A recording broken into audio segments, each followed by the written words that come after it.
The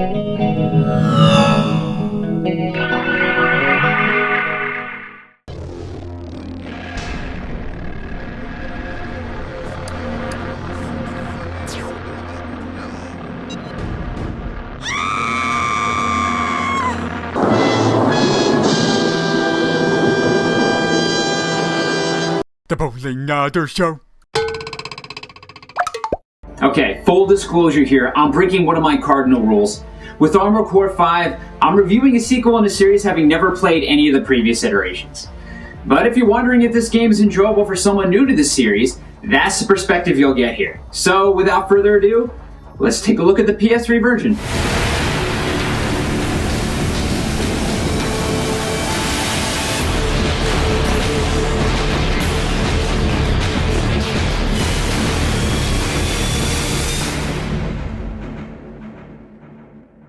I've got fond memories of clutching my Sidewinder 3D Pro, staring out the cockpit of my mech while playing MechWarrior 2 on a PC back in the day. So in a quest to find a replacement for that, I came across Armored Core 5. Now all I knew about Armored Core was that it looked like you piloted a mech, called an AC in this game. But for right now, I guess that was good enough to get me interested.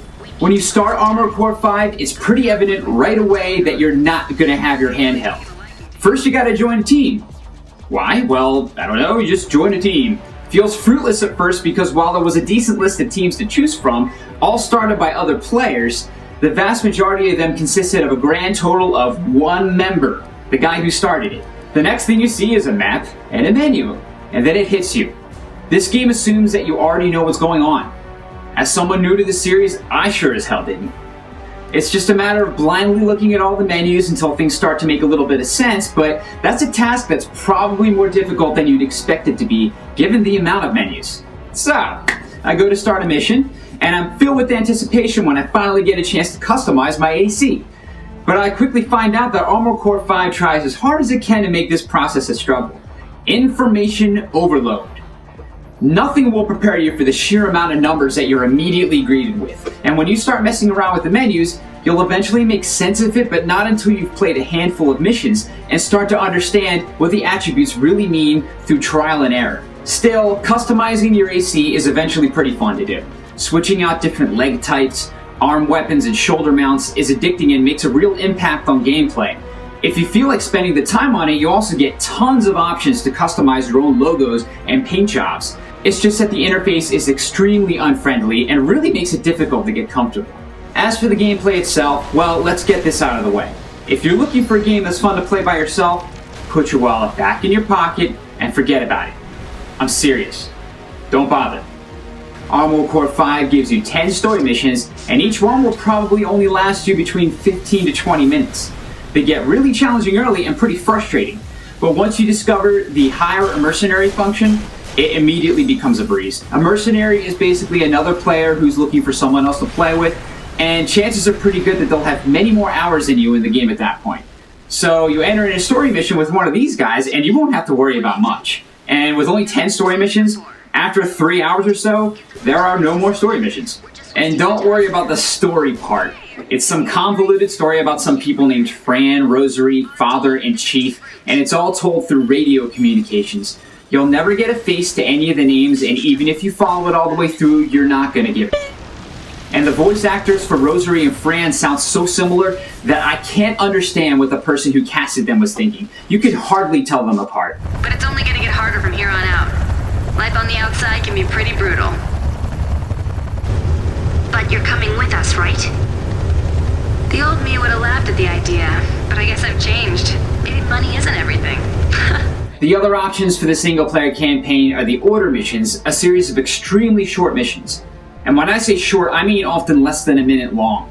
I hired a mercenary for one, and his AC was faster than mine, so he sped on ahead of me and eliminated all of the enemies before I even saw one.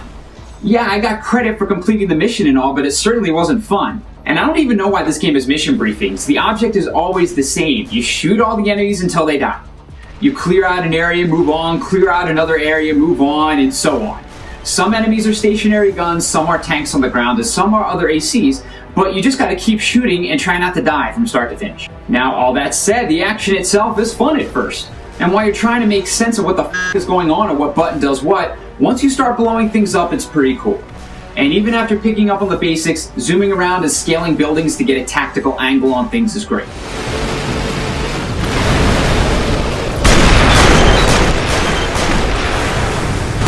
arm, ammo, 30%.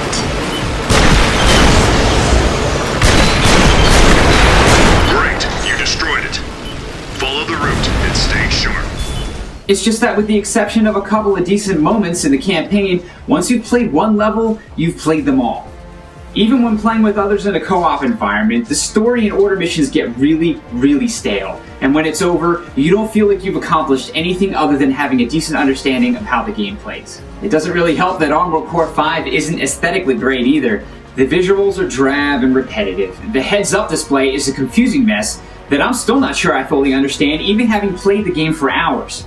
It would have been nice to at least have labels that make you realize this is your ammo, this is your health, this is your energy, etc., instead of having everything represented by an identical green line. And when there are a lot of things happening on the screen at once, you'll get some noticeable frame rate slowdowns. The sound and music are the high points of the game's presentation though, as both are well done. And thank God for that, because you'll be spending so much time in menus that you'll be grateful that the music is nice to listen to. The competitive multiplayer aspects of the game are its strongest and most innovative assets, and this is where the team that you joined at the beginning really comes into play. There are several territories on the overall map of the game, and teams compete for control of them. You and a few team members can assault an occupied area of a map with an invasion mission, and if you're successful, you earn control of that area of the map and team points as a result. If you already control an area, you can set out on a stronghold mission to defend it. Competition can get pretty heated here. Sounds like fun, right? It is.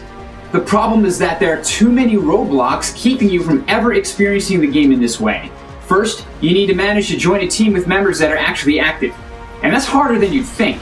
And then you have to hope that your team members are going out of their way to grind order missions to earn team points, because you need to have a certain number of team points before you're even allowed to play these cool multiplayer modes. It feels like only an exclusive club of people who are willing to pour ridiculous amounts of hours into the game are awarded the right to play the game in its best form. Frankly, the fact that everyone else is caught out of the deal sucks. Let people play the damn game. There would be so much more incentive to get involved, and the active population would be so much greater. If you can't manage to get into a good team or aren't thrilled about spending hours earning team points, the most fun you can have in Armored Core 5 without being on a cool guy team is playing the free-for-all team deathmatch mode. Playing a 5-on-5 map with ACs all zipping around trying to get a leg up on each other is a ton of fun, and surprisingly accessible, provided you have solid handle on all of the controls. Unfortunately, it also has zero impact on your team or any of the territories, so these are all one-off battles that are completely separate from the rest of the game. So, now we're at the bottom line. I'm giving Armored Core 5 a score of 2 out of 5. I'm not going to call it bad, but this is a below average game. Now here's where I'm coming from. The single player missions are just plain not worth it. They're repetitive, short, and uninteresting, but the worst part is that you pretty much need to play them in order to earn enough team points to play in the competitive multiplayer. But if you do what you need to do in order to get to the competitive multiplayer and manage to get into a good team, you're finally rewarded with a good time and something worth coming back to. The problem is that this game stacks up so many roadblocks in the way that many people who pick up the game will never get to that point. Armored Core 5 is a game for franchise enthusiasts, and that's about it. I can't recommend this game to anyone who has little more than a passing interest in it. If you were on the fence, scratch it off the list and move on. Now, if you have any comments about the game or the review, leave them below. And as usual, thanks for visiting Default Prime, and thanks for watching the Bowlingotter Show. We'll see you next time. The experiment was a failure.